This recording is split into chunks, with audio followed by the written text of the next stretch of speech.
जय भगवान श्री राम। श्री रामचंद्र जी में प्रजा को हर तरह से प्रसन्न रखने का गुण भी बड़ा ही आदर्श था। वे अपनी प्रजा का पुत्र से भी बढ़कर वात्सल्य प्रेम से पालन करते थे, सदा सर्वदा उनके हित में रत रहते थे। यही कारण था कि अयोध्या वासियों का उन पर अद्भुत प्रेम था। श्री राम के वनगमन का चित्रकूट में भरत के साथ प्रजा से मिलने का और परमधाम में पधारने के समय का वर्णन पढ़ने से पता चलता है कि आरंभ से लेकर अंत तक प्रजा के छोटे बड़े सभी पुरुषों का श्री राम में बड़ा ही अद्भुत प्रेम था। वे हर हालत में श्री राम के लिए प्राण न्योछावर करने को तैयार रहते थे। उन्हें भगवान राम का वियोग असह्य हो गया था। जब श्री रामचंद्र जी वन में जाने लगे तब प्रजा के अधिकांश लोग प्रेम में पागल होकर उनके साथ हो लिए। भगवान श्री राम ने बहुत कुछ अनुनय विनय की, किंतु चेष्टा करने पर भी प्रजा को लौटा नहीं सके। आखिर उन्हें सोते हुए छोड़कर ही श्री राम को वन में जाना पड़ा। उस समय के वर्णन में यह भी कहा गया है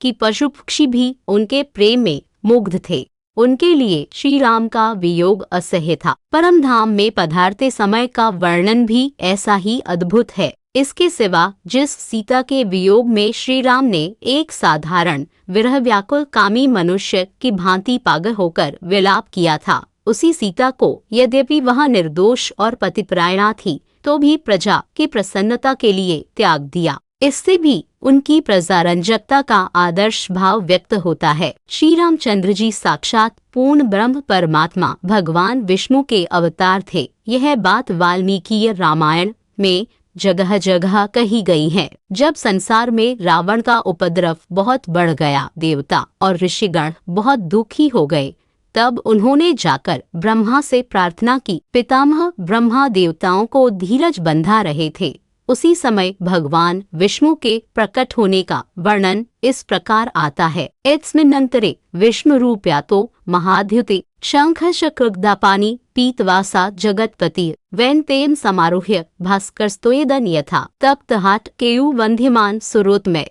वाल्मीकि रामायण 1/15/16 भावार्थ। इतने में ही महान तेजस्वी उत्तम देवताओं द्वारा वंदनीय जगतपति भगवान विष्णु मेघ पर चढ़े हुए सूर्य के समान गरुड़ पर सवार हो वहां आ पहुँचे। उनके शरीर पर पीताम्बर तथा हाथों में शंख चक्र और गदा आदि आयुध एवं चमकीले स्वर्ण के बाजूबंद शोभा पा रहे थे। इसके बाद देवताओं की प्रार्थना सुनकर भगवान ने राजा दशरथ के घर मनुष्य रूप में अवतार लेना स्वीकार किया। फिर वहीं अंतर्धान हो गए। श्री रामचंद्र जी का विवाह होने के बाद जब वे अयोध्या को लौट रहे थे, उस समय रास्ते में परशुराम जी मिले। श्री राम विष्णु के अवतार है या नहीं, इसकी परीक्षा करने के लिए उन्होंने श्री राम से भगवान विष्णु के धनुष पर बाण चढ़ाने के लिए कहा।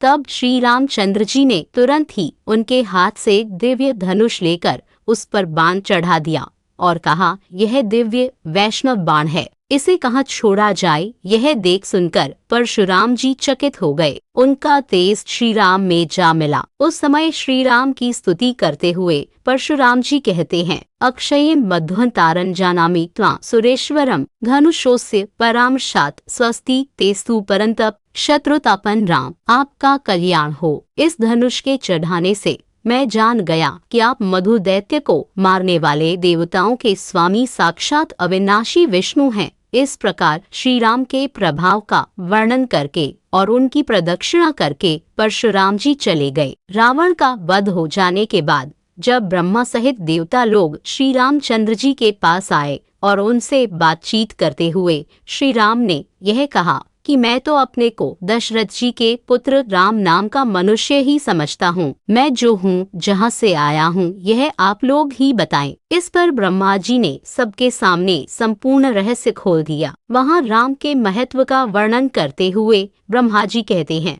भवान नारायणो देव श्रीमान क्रायुध प्रभु एक श्रृंगे वरास्तवम भूत भव्य पत्नजित अक्षरन ब्रह्म सत्यं च मध्ये चान्ते च राघव लोकाना त्वन् परो धर्मो विश्वक्सेनश्चतुर्भुज शार्ङ्गध्वा हृषिकेशः पुरुषः पुरुषोत्तमः अजित खड्गधृग विष्णु कृष्णश्चैव वृदबल। वाल्मीकि रामायण 6/117/3 13-15। आप साक्षात चक्रपाणी लक्ष्मीपति प्रभु श्री नारायण देव हैं।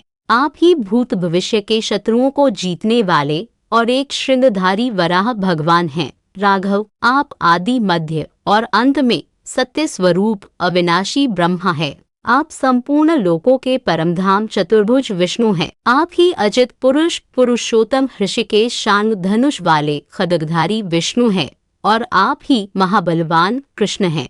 इसी तरह और भी बहुत कुछ कहा है। वही राजा दशरथ भी लक्ष्मण के साथ बातचीत करते समय श्री राम की सेवा का महत्व बतलाकर कहते हैं, सौम्य, यह परंतम राम साक्षात वेद वर्णित अविनाशी अवयुक्त ब्रह्मा है। यह देवों के हृदय और परम रहस्यमय है। जनकनंदिनी सीता के सहित इनकी सावधानी पूर्वक सेवा करके तुमने पवित्र धर्म का आचरण और बड़े भारी यश का लाभ किया है। इसके सिवा और भी अनेक बार ब्रह्मा जी देवता और महा ऋषियों ने श्री राम के अमित प्रभाव का यथासाध्य वर्णन किया है। मनुष्य लीला समाप्त करके परमधाम में पधारने के प्रसंग में भी यह बात स्पष्ट कर दी गई है कि श्री राम साक्षात पूर्ण ब्रह्मा परमेश्वर थे। अत वाल्मीकि रामायण को प्रामाणिक ग्रंथ मानने वाला कोई भी मनुष्य श्री राम के ईश्वर होने में शंका कर सके, ऐसी गुंजाइश नहीं है। जय नारायण अवतार रघुनंदन भगवान श्री राम।